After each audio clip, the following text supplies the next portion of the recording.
bienvenue. Merci de nous avoir rejoints sur ce plateau pour parler du pouvoir des contenus au cœur des stratégies d'engagement et des expériences clients. Comment déployer des expériences de contenu pertinentes en temps réel, adaptées aux attentes et au parcours des consommateurs? Comment éveiller leur attention alors qu'ils sont déjà surexposés à pléthore de contenus, pléthore de messages dans une multitude de canaux et de plateformes? Quel contenu offrir pour les séduire, pour les engager dans les écosystèmes des marques et in fine servir des objectifs de branding et de performance? Pour en parler, j'ai le plaisir de recevoir 4 invités. À ma gauche, Adrien Seger, bienvenue. Vous êtes Chief Marketing et Digital Officer France du groupe L'Oréal, premier groupe cosmétique dans le monde, leader mondial de la beauté. À vos côtés, Anthony Solaire, bonjour. Bonjour. Vous êtes Head of Brand and Content de Mythique, plateforme de référence de la rencontre amoureuse. Diane Fanton, bienvenue. Merci. Vous êtes VP Branding, Communication et Omnichannel de Accor, groupe leader mondial de l'hospitalité augmentée. Et à ma droite, Ginès Ortega, bienvenue. Vous êtes directeur digital and Omnichannel Customer Engagement de Roche, groupe leader du secteur de la santé. Alors, je vais démarrer avec vous, Adrien. Le groupe L'Oréal est présent dans 150 pays avec un portefeuille de 35 marques. Alors, on n'est pas d'accord, 35, 36? Effectivement, alors c'est 35 marques Voilà. au niveau mondial. Oui. Et en France, c'est un peu plus de marques, c'est 50 marques. D'accord. Et une volonté forte, proposer une beauté sur mesure à chacun. Quels sont vos défis en tant que CDMO et vos ambitions autour des contenus? Alors, dans mon rôle de CDMO, effectivement, pour la partie France, mon rôle est effectivement de connecter l'ensemble des points de contact du consommateur pour l'ensemble des marques du groupe. Donc, ça va du média, l'e-commerce, la data, le CRM, les marketing insights et enfin notre relation avec nos consommateurs en direct, ce qui est le consumer care. Donc voilà, le rôle du CDMO est de connecter tous ces points de contact pour l'ensemble des marques du groupe, avec évidemment la data au cœur de cet enjeu qui nous permet de démultiplier en fait les différents canaux de communication et en tirer une intelligence. Et le contenu autour? Alors, bien entendu, le contenu est in fine ce qui va permettre de nous connecter avec le consommateur, de transmettre nos produits, notre proposition unique, nos émotions également, et permettre in fine d'engager en tout cas avec ce consommateur ce qu'on appelle la long time value, donc d'avoir une relation avec ce consommateur qui soit du premier point de contact jusqu'à l'achat et même au réachat. Donc on est là pour ça effectivement, pour connecter ces différents points de contact avec le consommateur, en tirer une intelligence pour que le contenu soit le plus efficace possible. Eh bien, vous nous direz, vous nous parlerez un peu plus en détail de ce contenu. Anthony Solaire, alors Mythique a fait naître plus de 8 millions, j'ai lu, de couples depuis sa création. Absolument, en 2001, de belles histoires qui vont nourrir de nouvelles histoires et à mon avis, qui correspond à un vivier fantastique quand on pilote la marque. Et les contenus, quels sont aussi les enjeux de Mythique en 2023 et de votre direction? Alors, quand on parle de rencontres en ligne et de la catégorie des rencontres en ligne, ce qu'il faut garder en tête, c'est qu'on est un business à attrition, un business de churn. Quelqu'un qui rentre dans notre écosystème et qui y reste trop longtemps, c'est-à-dire que forcément le produit ne fonctionne pas. Donc, on a vraiment vocation à ce que nos célibataires partent assez vite de notre écosystème. Et ce que ça veut dire, c'est qu'on doit recruter en permanence de nouveaux célibataires. Donc, forcément, le funnel d'acquisition chez nous, il a une place centrale dans la stratégie de marque. Autant la notoriété, chez Mythique, ce n'est pas vraiment un problème, et même pour nos déclinaisons à travers l'Europe, on a des très bons taux de notoriété. Autant dans un secteur où on a plus de 2000 services de rencontres en ligne qui existent, c'est la considération qui va vraiment être le nerf de la guerre chez nous. Donc on va vraiment développer toute notre stratégie de contenu pour aller driver cette considération auprès des célibataires en Europe. D'accord, on reviendra aussi sur le détail de cette stratégie de contenu. Alors Diane, vous gérez la marque All, qui correspond au programme de fidélité du groupe Accor, qui offre la meilleure valeur, ça je l'ai lu sur votre site, la meilleure valeur rationnelle et émotionnelle, je trouve que c'est très bien dit, à vos clients fidèles. Alors quels sont aussi les enjeux de votre direction autour de All et la problématique de contenu? Alors, All, c'est effectivement un programme de fidélisation, mais c'est aussi une plateforme de distribution. C'est la plateforme de distribution du groupe Accor et des hôtels Accor. Et c'est une marque qui a été lancée fin 2019, dans un contexte où tout début 2020, comme on le sait, le voyage a été un peu mis à mal. Donc on a été en même temps sponsor d'une équipe de football qui est donc le Paris Saint-Germain, qui nous a permis d'avoir une notoriété très forte en très peu de temps. Mais en réalité, la compréhension de notre marque n'était pas du tout au rendez-vous. Donc aujourd'hui, tout le travail qu'on mène, c'est de s'assurer que les gens nous connaissent d'une part, donc cette brique de notoriété, mais que les gens comprennent ce qu'on fait. Et avec ces deux piliers qui sont aussi bien la Booking Platform que le programme de fidélisation. Donc on travaille à différents leviers, on n'adresse pas ces messages-là au même target évidemment, et tout l'enjeu c'est effectivement d'avoir le bon contenu pour adresser nos audiences très haut de funnel pour faire comprendre qu'on est une plateforme de distribution, et puis derrière d'être vraiment dans une logique de rétention quand on est sur le programme de fidélisation. On développera aussi. Et Ginès, pour Roche, pour le groupe Roche, on est sur un modèle de distribution indirecte à travers des professionnels de santé, d'une part, et des circuits de distribution grand public. Pour autant, vous investissez fort sur le customer engagement et les contenus. Pour répondre à quels objectifs? Alors, je vais présenter rapidement Roche. Donc, Roche, c'est un des leaders mondiaux de la santé et de la biotechnologie et le premier investisseur en R&D au niveau mondial. L'objectif, en fait, c'est justement d'aller au-delà de l'offre et de quelque part des molécules pour apporter un bénéfice en fait, à l'écosystème et aux patients, en essayant de trouver en fait, tout ce qu'on peut faire, tout ce qu'on peut apporter comme valeur ajoutée aux professionnels de santé, in fine pour le bénéfice des patients.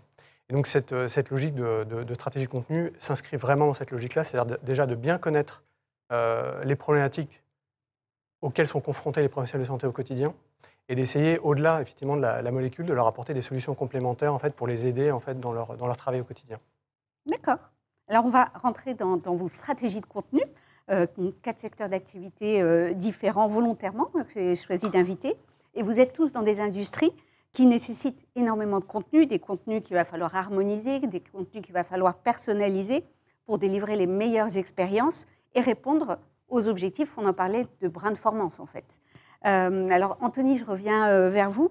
Comment s'articule de façon plus concrète la stratégie de contenu de Mythique pour nourrir vos enjeux d'acquisition, puisque justement, on ne parle pas de fidélisation chez vous, on parle d'acquisition et de considération, d'autant plus que, vous le disiez, vous êtes dans un secteur très concurrentiel, vous rappeliez un chiffre de 2000 applications, c'est ça? 2000 services, oui, absolument. Alors, il y a plusieurs façons de voir la chose, mais clairement, nous, on rentre d'abord toujours par le message qu'on a envie d'aller porter auprès de nos célibataires. On a la chance d'être nourri en permanence sur la situation des célibataires à travers les différents pays dans lesquels on opère. On fait des études quali, quanti tout au long de l'année pour littéralement prendre le pouls de la vie des célibataires. Et tout ça, c'est complété par un réseau d'agences à travers l'Europe qui va nous aider à identifier les tendances propres à chacun des pays. Nous, on fait un gros travail de synthèse avec nos agences, qu'elles soient Créa, Média ou RP à travers l'Europe, pour identifier quelles sont les tendances et les besoins des consommateurs auxquels nous, en tant qu'experts du dating, on doit aller répondre. Une fois qu'on a ce message, bien sûr, il faut aller produire le contenu ensuite. Ce contenu, on va le produire assez schématiquement à travers une campagne de communication qu'on va développer en propre, à travers des masters articulés autour du message qui doit fonctionner du coup dans tous les pays. Mais ce message et ce contenu qui est produit en interne, derrière, après, il est un peu torturé dans tous les sens par notre équipe en interne qu'on appelle le Creative Lab. C'est une équipe de 10 talents et une armée de freelance qui va aller décliner ce master et ce message à la fois aux différents formats des différents réseaux sur lesquels on va vivre. Vous savez très bien qu'on ne communique pas du tout sur Instagram comme on communique sur TikTok. Et du coup, une fois que ce message a été adapté aux best practices, il est aussi décliné en langue. Mythique Europe, aujourd'hui, c'est 21 pays et 16 langues dans lesquelles on opère. Et donc, du coup, le Creative Lab travaille main dans la main avec les marketing managers pour adapter le message en fonction des priorités des célibataires dans chacun des pays. On ne date pas de la même manière en Italie comme on date en Suède. Et du coup, voilà, il y a un vrai travail d'adaptation sur ce contenu qui est produit. Bien sûr, une fois qu'on a tous ces assets-là, on va travailler main dans la main avec le média qui va nous aider, nous aiguiller et arbitrer les budgets médias pour aller investir, que ce soit en télé, en performance ou sur les réseaux sociaux, avec un vrai enjeu de cohérence pour qu'on garde une vraie unité de messages à travers tous ces touchpoints, tout en gardant en tête que tout ça, c'est des messages qui sont produits par Mythique, mais le contenu n'a une vraie valeur que quand le même message est porté par tous nos partenaires, que ce soit des influenceurs, que ce soit des partenaires médias ou que ce soit d'autres marques. Là, vraiment, c'est assez clair. Quand vous portez un message sur vos réseaux en propre, avec votre média en propre, versus le même message porté par aussi des influenceurs, des partenaires médias, booster votre considération pour votre marque de plusieurs dizaines de points parfois. Donc c'est vraiment très significatif. Et tout l'enjeu, c'est de rester sur une vraie cohérence de message pour être sûr qu'on vraiment répond à un besoin très concret pour les célibataires et qu'on adresse ce message sur l'ensemble de nos touchpoints. Vous avez un objectif de croissance ou d'accélération, en tout cas sur TikTok, avec des campagnes dédiées. Est-ce que vous pouvez nous apporter une illustration de ce qui va être fait? Oui, bien sûr. Alors, je peux vous parler de ce qu'on a déjà fait, par exemple. En fait, aujourd'hui, quand vous regardez les besoins des célibataires, on vous parle beaucoup d'authenticité, c'est-à-dire le fait de réassurer sur le fait que chez Meetic, vous allez pouvoir rencontrer des célibataires qui existent vraiment, qui sont vrais, qui ne mentent pas sur leur profil, et aussi un vrai besoin de réel, c'est-à-dire vraiment s'assurer que la rencontre, elle va amener à quelque chose dans la vraie vie. Et en fait, quand on a repris tout ça cette année, en particulier pour TikTok, on a développé tout un programme de contenu pour mettre en avant nos couples, les couples qui se sont effectivement formés chez Meetic et dans ces différentes déclinaisons en Europe. Donc on a développé tout un programme de contenu où différents couples sont venus raconter leur histoire. C'est des histoires absolument folles, enfin, je vous invite à aller regarder, mais c'est toujours des histoires, des anecdotes absolument folles. Il y a Romain et Marie qui se sont rencontrés pendant le confinement et qui bravaient le confinement pour aller se rencontrer pour la première fois. Il y a Elodie et Candy qui ont fait leur premier date à la montagne, enfin, des trucs absolument incroyables. Et on leur a du coup donné cette plateforme pour venir raconter leur histoire. Et au-delà de ça aussi, créer des TikTok de manière engageante où on va les voir reprendre certaines tendances, le Zisorzad, faire des danses ensemble pour vraiment être sur un contenu hyper affinitaire avec la plateforme et qui viennent porter ces messages d'authenticité et de réel pour les célibataires. C'est clair, merci beaucoup. Alors, je reviens vers vous, Diane. Vous nous parliez, présentiez tout à l'heure la plateforme All, donc, qui mixe cette approche donc, et transactionnelle et émotionnelle, expérientielle. Comment est-ce que vous innovez grâce au contenu pour justement apporter la bonne expérience à vos consommateurs et à vos clients? Ouais. Alors, on se le disait, hein, mais nous, le contenu, on le regarde surtout et beaucoup au prisme de la target, du levier aussi qu'on active, et puis des objectifs qu'on a. Puisque, comme je le disais, nous, on travaille vraiment sur tous les niveaux du funnel aujourd'hui. Sur la plateforme de distribution, on a vraiment un besoin de notoriété, donc on doit aller chercher de la compréhension, mais aussi de la considération auprès de potentiels futurs voyageurs, etc. Là où sur le programme de fidélisation, on est beaucoup plus dans de l'engagement. Avec effectivement beaucoup de plateformes de communication aujourd'hui, on a bien sûr le site, on a toute la brique CRM qui est extrêmement importante, surtout au regard d'un programme de fidélisation à cette échelle internationale. Et puis, bien sûr, nos réseaux sociaux, sur lesquels on a aussi passé à la vitesse supérieure avec le lancement de TikTok en fin d'année dernière, et puis toute une stratégie de contenu qui va avec. Donc, effectivement, nous, le contenu, on l'aborde vraiment au prisme de l'enjeu de la campagne de communication qu'on va avoir ou de l'enjeu du média en tant que tel. Créer du contenu en SEO pour s'assurer que le référencement du site est optimal. On ne le travaille pas du tout de la même façon que de créer du contenu sur TikTok, on s'en parlait, ou demain en CRM pour aller travailler l'engagement de nos membres qui ont à plus forte valeur dans le programme. On ne travaille pas du tout de la même façon. Donc on prend tous ces éléments-là en perspective. On se base aussi beaucoup sur la data. On en parlait tout à l'heure pour s'assurer qu'on travaille les bons éléments de message aussi auprès des cibles en fonction de ce qui leur plaît, de comment est-ce qu'effectivement ils réagissent face à ça. Et puis on mouline tout ça avec des gros enjeux, on en parlait aussi, de cohérence, parce que quand on est une marque effectivement comme All ou un groupe comme Accor ou comme d'autres ici, on est présent dans le monde entier avec un modèle assez décentralisé chez Accor, donc avec des régions qui ont vraiment la main mise entre guillemets sur leurs plans de communication locaux. Et donc nous, tout l'enjeu au niveau global, c'est de s'assurer qu'on a une cohérence des messages, parce que quand on parle de travailler la notoriété et de travailler la compréhension, on se dit qu'il faut avoir des messages qui sont extrêmement simples, extrêmement clairs et très facilement compréhensibles, et surtout qu'ils soient cohérents mondialement. Et ça, c'est en même temps une force et en même temps un challenge, dans la mesure où on sait que le contenu il est d'autant plus pertinent quand il est localisé, quand il fait référence à ce qui se passe effectivement dans une région, dans un pays. Alors, je ne reviens pas sur le Covid, mais évidemment, quand on a des événements comme cela qui font évoluer localement des législations, des modèles de fonctionnement, etc., évidemment, on a besoin d'être très, très proche du terrain et de pouvoir prendre la parole, communiquer sur différents médias, en étant complètement corrélé à l'actualité. Et en même temps, tout ça au prisme d'une marque qui est encore assez jeune, mais qui doit grandir, qui doit se faire comprendre et qui doit imposer un peu aussi son style, entre guillemets, et puis faire sa place sur un marché qui est aussi très concurrentiel. Donc voilà.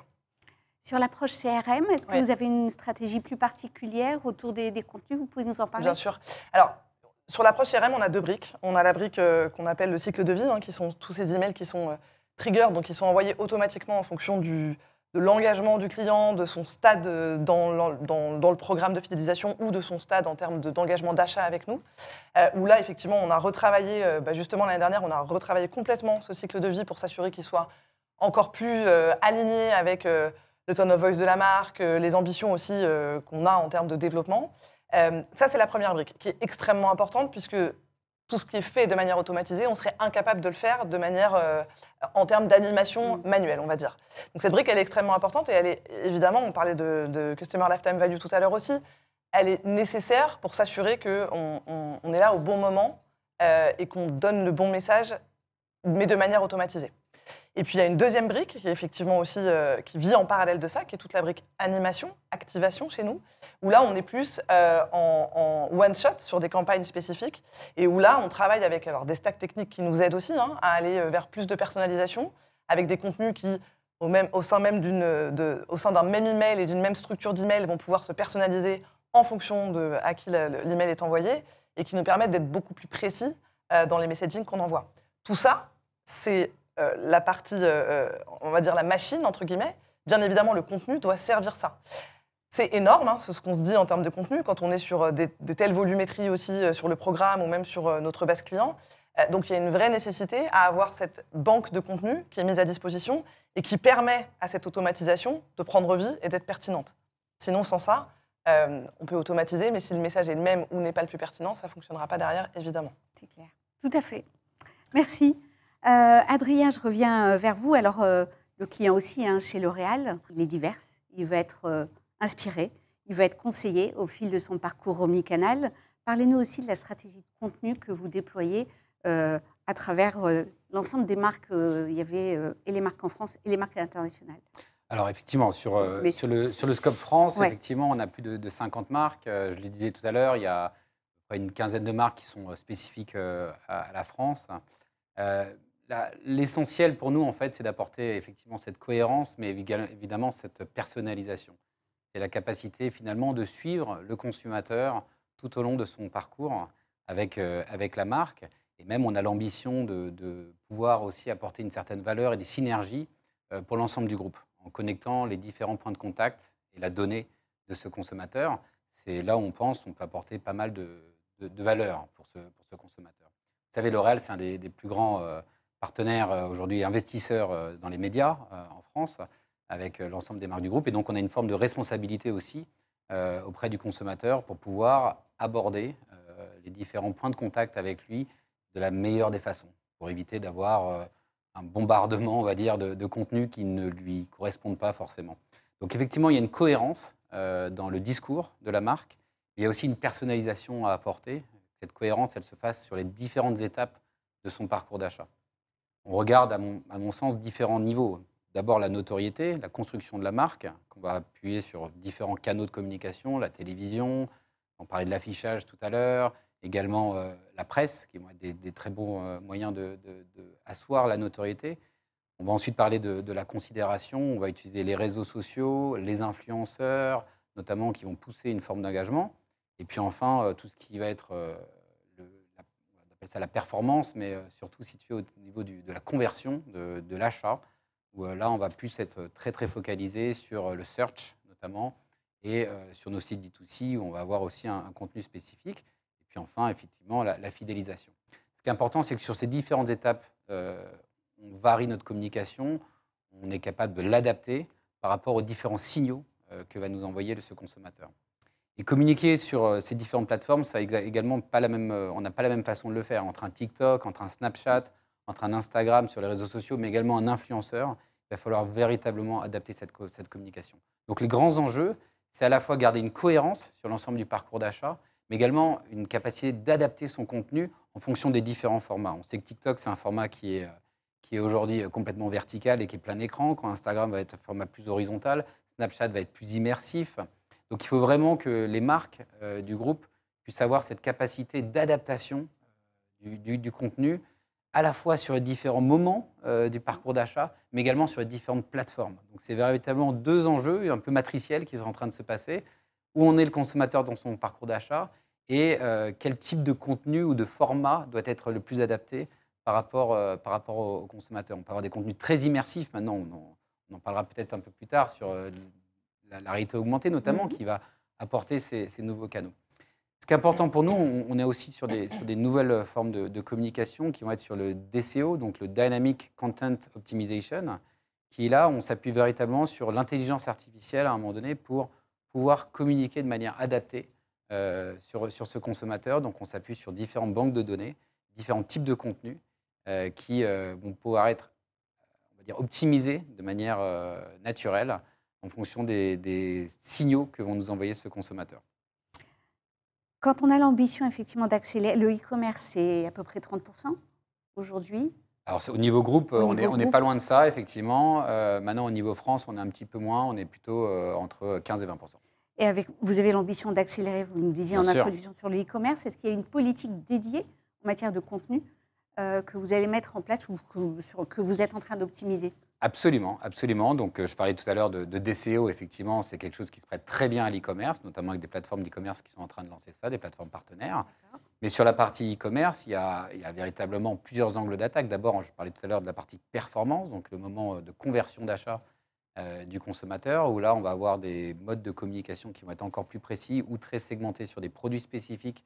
On a vu que le consommateur s'est engagé en termes de communication par le passé, donc on va avoir c'est un push contenu spécifique autour de ce produit, mais également l'adaptation de nos contenus sur nos sites D2C. On a plus de 15 sites direct consumer, donc des sites de marque, des sites marchands dans le groupe L'Oréal. Donc là aussi, il va falloir adapter le contenu sur les différents sites en fonction des formes de navigation. Et puis enfin, dans l'e-commerce, on en parlait tout à l'heure, il y a également toute la partie CRM, et donc l'adaptation, enfin le côté adapter nos différents emails pour faire en sorte que, selon les différents signaux que nous auront envoyés ce consommateur, on puisse pousser ou de la promo, ou plutôt des produits spécifiques, des nouveaux lancements, des programmes de fidélité aussi pour attirer de nouveaux consommateurs. Donc voilà, à la fois en termes de CRM, en termes de performance et search, ou sur le côté éditorial de nos sites marchands, on va adapter ce contenu. Ouais. Merci. Ginès, alors pour le groupe Roche, il évolue dans un environnement contraint et réglementé, puisqu'on parle de santé. Pourtant, vous souhaitez, on le disait aussi, réinventer cette relation avec les professionnels de santé et le grand public en renforçant ce fameux mix contenu et canaux. Est-ce que vous pouvez nous en parler de façon plus détaillée de tout ce qui a été mis en place depuis votre arrivée? Bien sûr. En fait, la colonne vertébrale de tout ce qu'on a mis en place, c'est de vraiment centrer tous nos efforts sur plus de centricité par rapport aux besoins des professionnels de santé et des patients. Donc, ça a un peu irrigué justement nos différents besoins stratégiques, notamment sur le travail sur plus de connaissances des besoins des professionnels de santé et des patients. Donc, travailler sur à la fois la dimension CX, mais travailler aussi justement cette intelligence, toutes les informations qu'on pouvait avoir sur les professionnels de santé pour mieux les comprendre, mieux comprendre leurs besoins. Et donc, designer quelque part une expérience, on parlait de personnalisation, c'est vraiment l'objectif. Travailler aussi sur les outils, on est en train de déployer aussi un nouveau CRM, des nouveaux outils de marketing automation pour vraiment s'assurer qu'on est pertinent dans ce qu'on propose, donc à la fois sur le canal, donc capter la préférence de canalité des professionnels de santé. Donc ça peut être bien sûr historiquement sur le physique, hein, mais ça peut être aussi justement en visio, ça peut être à travers différents canaux qu'on développe, donc déjà être au rendez-vous de leurs préférences de canalité et en fonction des besoins qu'ils peuvent avoir qui sont fluctuants. Et aussi sur les différents types de contenus pour avoir cette expérience personnalisée. Ce qu'il faut bien avoir en tête sur un professionnel de santé, c'est qu'en fait, ils ont des profils tous très différents. Mais nous, on travaille beaucoup avec des professionnels de santé en hôpital. Et en fait, la constante, en tout cas de tous ces professionnels de santé, c'est qu'il y a un manque de temps. Donc en fait, si on veut leur apporter de la valeur, il faut déjà s'assurer que ce qu'on fait leur rapport de valeur dans le peu de temps qu'ils ont à consacrer justement à ce genre de dimension. Donc ça, c'est crucial, et de comprendre aussi en fait, qu'ils n'ont pas un rôle monolithique. Un rôle à l'hôpital, un médecin, effectivement, va être soignant, il va être prescripteur, mais il va être aussi, il va avoir un travail administratif, il va avoir un travail de formation, il va avoir un travail d'investigation, de recherche.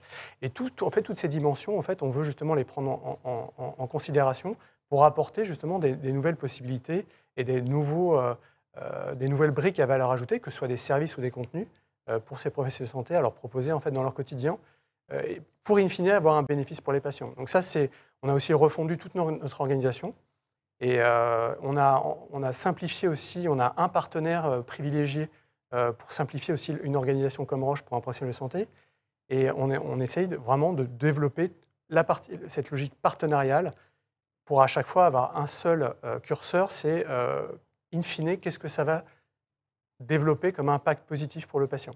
C'est vraiment ça notre curseur. Donc, pour ce faire, on a développé pas mal de choses. On a développé une Content Factory pour essayer de gagner justement en efficacité, en homogénéité et en efficience sur la création de contenu. Et aussi de réinventer des formats basés sur la connaissance qu'on a des différents besoins des professionnels de santé, des formats courts, notamment que ce soit des formats textuels, aussi des formats vidéo. On a créé un programme qui s'appelle 90 secondes, parce qu'on pense que 90 secondes, c'est un temps qu'ils peuvent consacrer comme ça, au moment de leur journée, comme une respiration, sur des problématiques de leur quotidien, sur comment j'organise ma veille scientifique, comment j'optimise ma téléconsultation. Voilà, c'est ce genre d'éléments qu'on veut développer et qui crée une expérience positive en plus pour les professionnels de santé, puisqu'ils ne nous attendent pas sur cette partie-là. Ils ont l'habitude, effectivement, qu'on leur apporte des solutions thérapeutiques. Et là, on leur apporte aussi des solutions qui peuvent être pour optimiser l'éducation thérapeutique pour les patients, pour optimiser justement l'organisation de leur hôpital de jour. Enfin, il y a plein de solutions qu'on peut développer, et c'est ce sur quoi on s'est focalisé, développer de nouveaux canaux, développer de nouveaux contenus pour in fine avoir cette logique de personnalisation en fonction de leurs besoins. Vous parliez de la Content Factory, vous me disiez en off qu'il y avait cette volonté de l'automatiser, c'est-à-dire? Alors, automatiser, c'est plus la mettre à l'échelle. D'accord. Mettre à l'échelle, puisque nous, on a développé cette logique locale, et de plus en plus dans notre groupe, notamment avec les plus grands pays en fait, à l'international, on essaye déjà de travailler en réseau plutôt que de travailler en silo, et de se dire qu'en fait, on va essayer de mettre à l'échelle rapidement des solutions qu'on peut piloter dans des pays. Donc nous, on a créé ce pilote-là, et là, il y a en fait une mise à l'échelle orchestrée par le global, justement, pour aller beaucoup plus loin, plus vite, avec plus de moyens, et pour nous permettre de nous consacrer sur les projets qui nécessitent vraiment un peu plus de temps local. Donc il y a vraiment cette logique de mettre à l'échelle et d'aider en fait les filiales sur toute une partie en fait de la chaîne de création de contenu. Et ça, c'est ce sur quoi on a travaillé ces dernières années. Parfait. Alors, dernier tour de table qui va faire office de conclusion. Les défis futurs à relever autour des contenus. Il y a un sujet qu'on n'avait pas abordé, mais dites-moi si vous êtes OK pour en parler. Mais c'est vrai qu'on parle beaucoup d'empreinte carbone des contenus. Est-ce que vous avez travaillé, réfléchi à ce volet-là? Peut-être, Diane? Oui, alors nous, c'est des volets qu'on réfléchit à plusieurs niveaux. On réfléchit d'abord au niveau de la proposition qu'on peut apporter à nos clients, futurs clients, déjà clients. Parce que quand on parle d'empreinte carbone, évidemment, le voyage est quand même un des premiers secteurs qui vient à l'esprit. Donc on a, nous, cette nécessité, et on a déjà commencé les chantiers pour s'assurer qu'on apporte une réponse et qu'on apporte des solutions, ou à minima qu'on apporte l'information auprès de nos clients, de nos acheteurs et de nos membres. Ça, c'est la première chose. Il y a toute une brique aussi sur le programme de fidélisation. Savoir comment est-ce qu'on crée, par exemple, un green tier pour s'assurer que les comportements les plus engagés soient rétribués aussi. Et puis après, sur la partie plus contenu, campagne de communication, etc., là, on est en train de travailler sur une campagne de communication. L'empreinte carbone, elle se réfléchit du début à la fin. Elle se réfléchit sur la production de cette campagne. Où est-ce qu'on va pour shooter cette campagne? Est-ce qu'on a vraiment besoin d'aller au bout du monde pour avoir des beaux visuels, etc. La réponse est très souvent non, donc on le réfléchit aussi comme ça. Sur les coûts de production, sur les partenaires aussi sur lesquels on s'appuie, extrêmement important, puisque nous, on ne peut pas être nous-mêmes gage de toute la chaîne de production d'une campagne, donc on a besoin que certains acteurs avec qui on travaille soient eux-mêmes engagés. Et puis, ça va aussi jusqu'à des réflexions qu'on a notamment sur la réutilisation de tous les assets qui auront été créés pour la campagne. Alors sur du digital, c'est un peu moins évident, même si ça a vocation à perdurer dans le temps et à être, on a vocation à capitaliser sur ces assets qu'on aura créés. Mais sur la partie notamment print, que ce soit en DOH, etc., on a des réflexions sur la manière de réutiliser ça. On a notamment réfléchi à... Il y a des prestataires qui proposent de réutiliser tout ça pour en créer des meubles avec la patte d'un artiste, etc. C'est des choses qui sont vraiment intéressantes et qui font aussi la différence. La réalité, c'est qu'on le fait pour nous, déjà en tant que citoyen. On le fait pour l'entreprise parce qu'on a des engagements auxquels on doit se tenir. On le fait pour les clients parce qu'ils ont aussi besoin, eux, de sentir qu'on a ces engagements-là, de plus en plus. Principalement dans le voyage, alors pas que, évidemment, hein, mais c'est quand même un secteur qui est vraiment directement attribué à ça. Donc on réfléchit vraiment sur toute la chaîne de valeur à la manière dont on peut optimiser nos actions. C'est une très bonne question. Je pense que c'est effectivement un enjeu essentiel en fait, dans le développement de nos campagnes et du contenu. Chez L'Oréal, on a un programme, L'Oréal pour le futur, qui est un programme qui englobe l'ensemble des différents éléments autour de la réduction de l'empreinte carbone, que ce soit dans la production, que ce soit dans la dépense d'énergie, et évidemment dans le média. On a aussi un rôle extrêmement important à jouer. On le fait à plusieurs niveaux. On le fait évidemment au niveau du contenu, donc être sûr déjà de ne pas aller dans des endroits trop éloignés pour shooter notre contenu et de recycler au maximum le contenu existant. On le fait aussi avec les messages que l'on envoie, donc être sûr que nos campagnes de communication soient orientées sur la réduction de l'empreinte carbone à travers nos produits, notamment faire la promotion des produits à éco-recharge que l'on met en place, mais également sur les gestes du quotidien, donc faire en sorte de limiter la consommation d'eau, par exemple. C'est un élément aussi important dans le type de contenu, donc le message qu'on va développer est là. Et puis également, nous, on a mené maintenant depuis 2 ans quelque chose de très innovant, puisque je pense qu'on est un des premiers groupes à le faire sur le marché, qui est de véritablement piloter l'empreinte carbone qu'on va avoir sur nos campagnes digitales. Donc on travaille avec une start-up française qu'on a hébergée à Station F, donc, avec le groupe L'Oréal, qui est capable de vraiment monitorer sur l'ensemble de nos campagnes digitales et pour l'ensemble des types de contenus qu'on va mettre en place et sur les plateformes, le montant d'empreinte carbone que l'on va dépenser. Et par cette mesure, on apprend à optimiser en fait, nos campagnes médias pour réduire l'empreinte carbone. On l'a fait sur 30 campagnes en 2022. Ça nous a permis de réduire de manière assez conséquente en fait, notre empreinte carbone sur ces campagnes médias. Et puis, on va le déployer sur l'ensemble de nos campagnes digitales, donc plus de 300 au courant de l'année 2023. Ça nous permet de comprendre que le targeting entre un Wi-Fi et la 5G, ce n'est pas la même chose en termes d'empreinte carbone. Ça nous permet aussi de comprendre que 70% de l'empreinte carbone des campagnes médias est faite sur la vidéo. Donc, comment optimiser ces vidéos, comment faire en sorte qu'elles se déclenchent de la bonne façon et réutiliser également ces moyens vidéo. On le fait également, on va bientôt le faire également sur le search. Donc, faire en sorte que les différents bids, vous savez, les différentes enchères qu'on met en place, ne soient pas non plus trop consommatrices d'énergie. Ça, c'est vraiment un nouveau volet que l'ensemble de l'industrie doit prendre, à mon avis, en termes de responsabilité. Et on est ravis, en tout cas, de lancer cette approche parce que c'est un élément extrêmement important pour nous. Peut-être en complément, d'autres réflexions que vous menez autour des contenus? J'abonde complètement dans votre sens. En fait, chez Mythic, on est un pure player, donc effectivement, on a des activités digitales à 100%.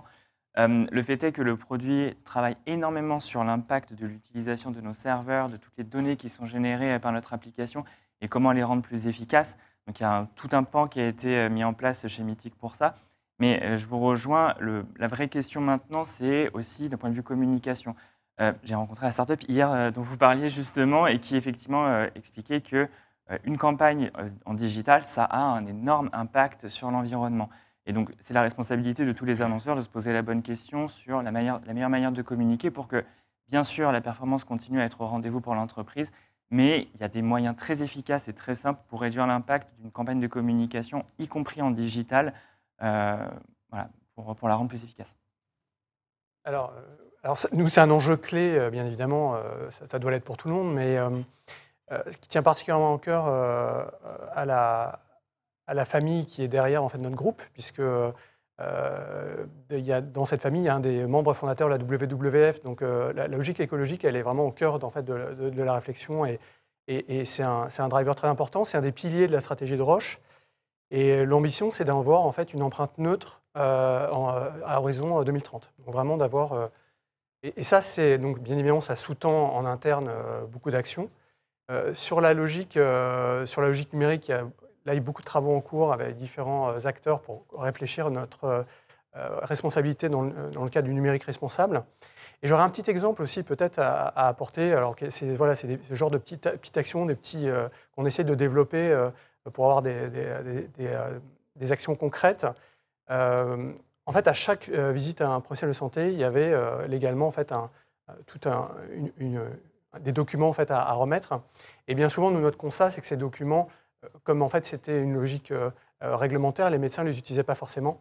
Et on avait fait le constat que ça terminait bien souvent dans la poubelle du médecin. Je trouvais que c'était quand même du gâchis. Donc on a mis en place tout simplement en fait, un marque-page avec un QR code. Donc si le médecin a besoin, il peut s'y référer. Et en plus, ça nous permet de réactualiser, de s'assurer qu'en fait, il a toujours les informations qui sont à jour. Et du coup, ça diminue nettement en fait, l'empreinte de tous ces tonnes de papier qui finissaient dans des poubelles. Donc voilà, c'est ce genre de petits gestes. Bien sûr, il y a une logique digitale sur le numérique responsable, mais on a aussi justement ce genre d'action qu'on peut mettre en place quotidiennement pour aller dans le sens d'une empreinte carbone plus neutre. Et une toute dernière question qui est à l'opposé. C'est les métaverses et le contenu. Est-ce qu'il y a un sujet là-dessus? Quels sont les nouveaux contenus qu'on verra dans ces métaverses? Et est-ce que... Alors, je pense que chez Roche, vous n'y êtes pas encore. En fait, on ne s'interdit rien. C'est sûr que là, pour l'instant, on a d'autres priorités. Encore une fois, le driver, c'est d'apporter de la valeur ajoutée. Et comme on est sur une logique justement plus professionnelle avec les professionnels de santé, pour l'instant, on n'a pas trouvé de pistes qui nous paraissaient pertinentes en fait, pour le faire. Mais si on en trouve une, on ne s'interdit rien et on pourra aller sur cette logique. En revanche, chez L'Oréal, je pense On a commencé à lancer effectivement avec plusieurs marques. On a lancé avec Yves Saint Laurent, avec Mugler, avec NYX. Donc on regarde ça de manière très en détail. C'est un nouvel environnement. On parlait beaucoup du monde O plus O, hein, online plus offline. On pense que le monde maintenant sera O plus O plus O, online plus offline plus on-chain.